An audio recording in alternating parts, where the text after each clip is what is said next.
My name is Niels Harrit. I have a master and a PhD in chemistry, and I'm associate professor at the University of Copenhagen, and I have been so for almost 40 years. And I'm 65.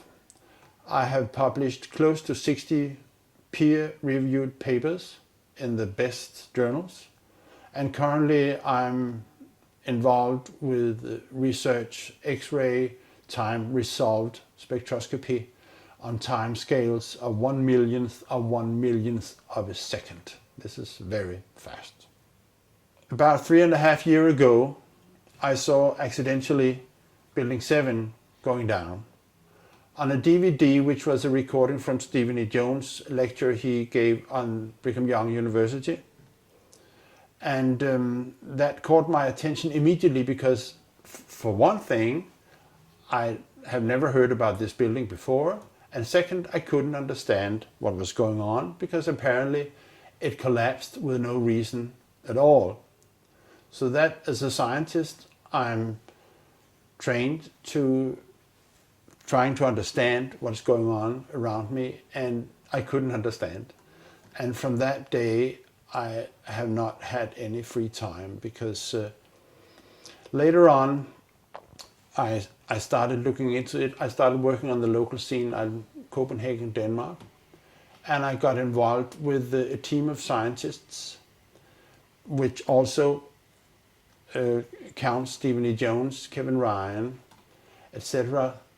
A total of 9 people, and in a kind of research investigating the dust from the collapse on south of Manhattan. And in the dust, we found what we characterize as unreacted thermitic material in the shape of some very tiny red-gray chips, which have different properties. Most importantly is they're still reacting, some of them, and in the reaction they produce molten iron, which is the prime indication of a thermitic reaction. And such a reaction can be used to destroy steel structures. Now, thermite is, in the old-fashioned thermite, is a mixture of pulverized aluminum and pulverized rust. And if you can get this mixture to react, which is not so easy, it produces tremendous heat, and this is what you call an incendiary. An incendiary is something which can be used to destroy something by the means of heat, while an explosive is something which acts with pressure. It knocks things apart. Now, the old-fashioned incendiary is not an explosive, but it is still used for military purposes for melting iron structures. What we have found is a modern version of thermite, which we call Nano Thermite, which is produced in a different way. It is not just 2 powders being mixed. The material is actually built from the atom scale up. We call it the bottom-up procedure, which is what you do in nanotechnology. This has 2 consequences for the nanothermite, which distinguishes it from the classical thermite. First, the ingredients are much smaller, which means they are reacting faster and they are more easily ignited.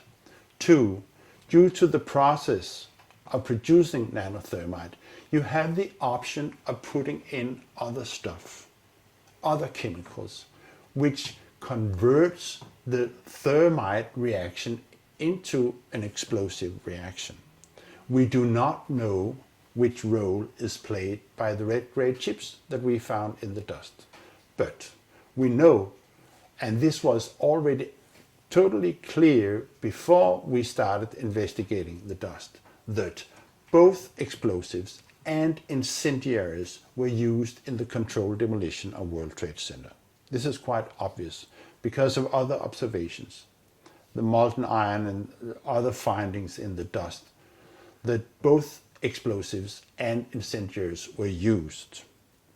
Now, where the red grade chips fit into this picture, we do not know. There's been much speculation about this, in particular because the Nano Thermite is a very versatile material which can be used in different configurations, and people have even speculated maybe it was sprayed on the structure and stuff like that.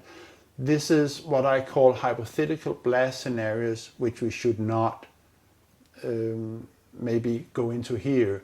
One point I wish to make, though, is the recent work by David Chandler, where he is looking very closely at the collapse of the South Tower World Trade Center, reveals that the fragments which are being, which is coming out of the tower, obviously being kicked out by an explosive action, are rocket fragments.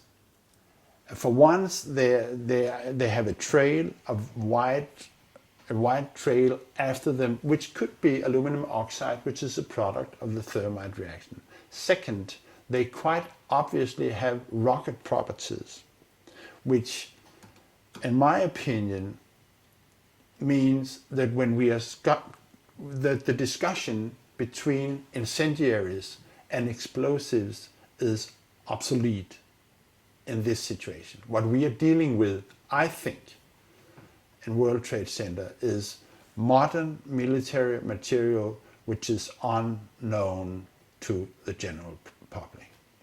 And the red grade chips, the unreacted nanothermite that we have found in the dust, is just an indication that there is something wrong. It shouldn't be there. But my feeling presently, we are recording this in 2010, is that we haven't heard the whole story yet.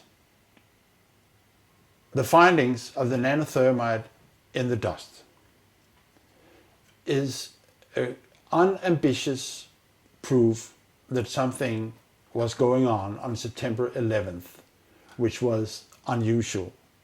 And it is a finding which cannot be accounted for by any other explanation, any other process going on than this was deliberately put in the towers for the purpose of bringing them down.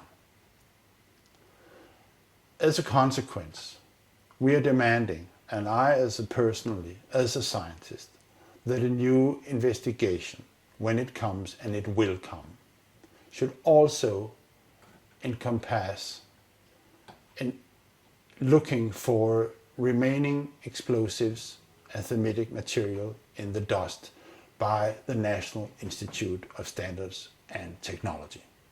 Thank you.